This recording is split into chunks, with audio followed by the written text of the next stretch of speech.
Prince মামুনের স্যালুনটা যেটা ছিল সেটি হচ্ছে আপনাদেরকে আমি বলেছিলাম যে আমার এবং হচ্ছে কি কাজী মাহফুজ এবং আমাদের মাসুদ খান বিউটি জোন, যে নামটা আপনারা খুবই পরিচিত।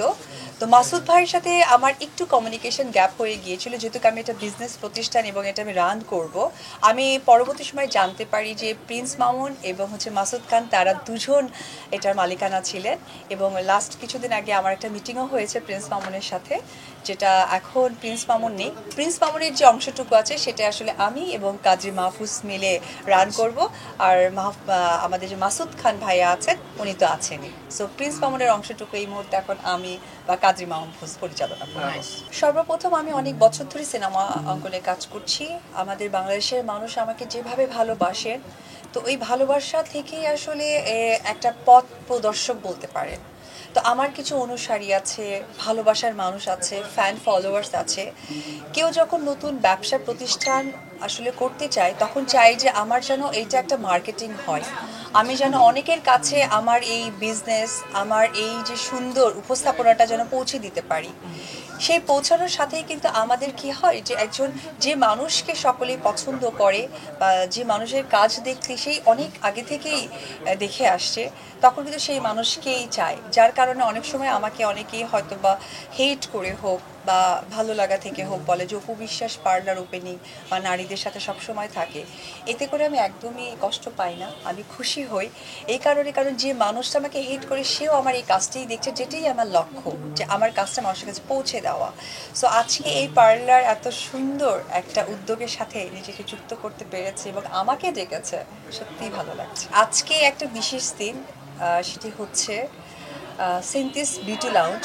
আমার পাশে আছে আপু, নিজে আপুর নামে সিনথি। তো ওনার নামে একটি পার্লার উনি ওপেন করেছে বা করতে যাচ্ছে। আজকে শুভ দিন তার জন্য। সবসময় আমি একটি কথা বলে এসেছি, আবারও বলছি, নারীদের ভালো কাজের পাশে আমি থাকতে পেরে সবসময় নিজেকে অনেক বেশি ভালো লাগাটা যুক্ত হয়। আর আমার পাশেও আরও একজন নারী আছে, আপনারা সকলেই জানেন, বাংলাদেশের সুপার একজন মেকআপ আর্টিস্ট। সো ওনাকে পরিচয় করে দেওয়ার কিছু নেই, আপনারা সকলেই জানেন বাংলাদেশের টপ অফ দ্য ওয়ান যে ক্লাসগুলো হয় আপুই সেটা করেন, সাইদা আপু। এবং আমার পাশে আরও একজন আপু আছে ইনফ্লুয়েন্সার এবং অনেক অনেক ভালো কাজ করছে। সো আমার পাশে আরও একজন আছেন, আপনারা জানেন, মাহফুজ কাদরি, স্টাইলিং কোরিওগ্রাফার। আর আমাদের সকল নায়ক নায়িকাদেরকে সুন্দর করে প্রেজেন্ট করে, সুন্দর লুকস ক্রিয়েট করে, সেই ক্রিয়েটার উনি। আর পাশাপাশি আরও আছে আরও একজন আমাদের মেকআপ আর্টিস্ট আছেন, আলিফ। তো সব কিছু মিলে খুব সুন্দর একটি দিন। আজকে একটি শুভযাত্রা মানে হতে যাচ্ছে সিনথিস বিউটি লাউঞ্জে। আমি চাইবো আপনারা সকলেই মিলে, আমার ভক্ত দর্শক যারা আছেন তারা সকলেই দোয়া করবেন যে একটি নারী এগিয়ে যাচ্ছে তার বিজনেস দিয়ে, যাতে এই বিজনেস অনেক দূর এগিয়ে নিয়ে যেতে পারে। এবং সেই উপস্থিতিতে আমি ছিলাম।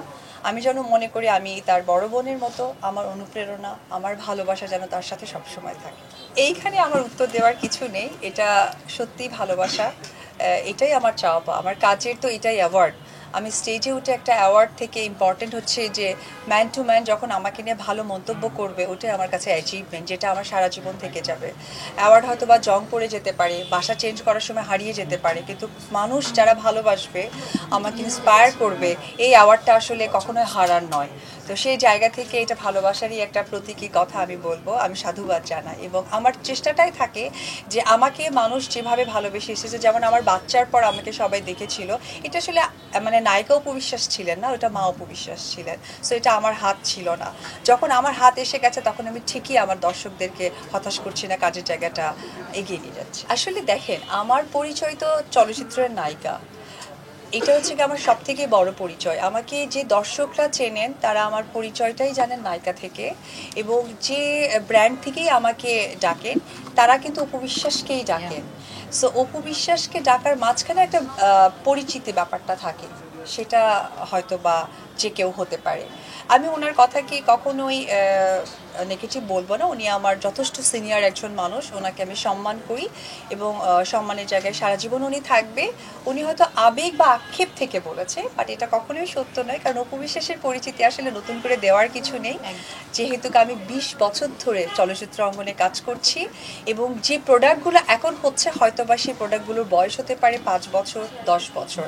সো আমার অনেক আগের এক্সপিরিয়েন্স, তারা আমাকেই ডেকে নেয়, আর আমি তার কথাকে সাধুবাদ জানাই। আমি তার হয়তোবা ভালো লাগার কষ্টটাকে আমি সাপোর্ট করছি, যে উনি কষ্ট থেকে হয়তো বলতে পারে, বাট এটা সত্য নয়। প্রথমে হচ্ছে আমি সমস্ত মানুষের ক্ষেত্রেই বলবো, সেটা ছেলে অথবা মেয়ে হোক, নিজের কনফিডেন্সটা ইম্পর্ট্যান্ট। আপনি কি কাজ করছেন, আপনি কতদূর কাজ করতে পারবেন এবং আপনার কাজটা মানুষ কিভাবে দেখছে। সো ওই জায়গা থেকে নেগেটিভিটি যদি আমাকে টাচ করতে পারতো, তাহলে তো আমি এগিয়ে যেতে পারবো না, কারণ নেগেটিভিটিটা তারাই করেন যারা আমার কাজকে ছুঁতে পারেন না, বিধায় নেগেটিভ করে আমাকে আমাকে আমার কাজের ফোকাস থেকে বাইরে নিয়ে যেতে চায়। সো আমি তাদের থেকে নিশ্চয়ই বুদ্ধিমান, তাই কাজের ফোকাস থেকে না গিয়ে আমি কাজে চলে যাই, আর নেগেটিভিটি আমার কখনোই আমার গায়ে আসে না।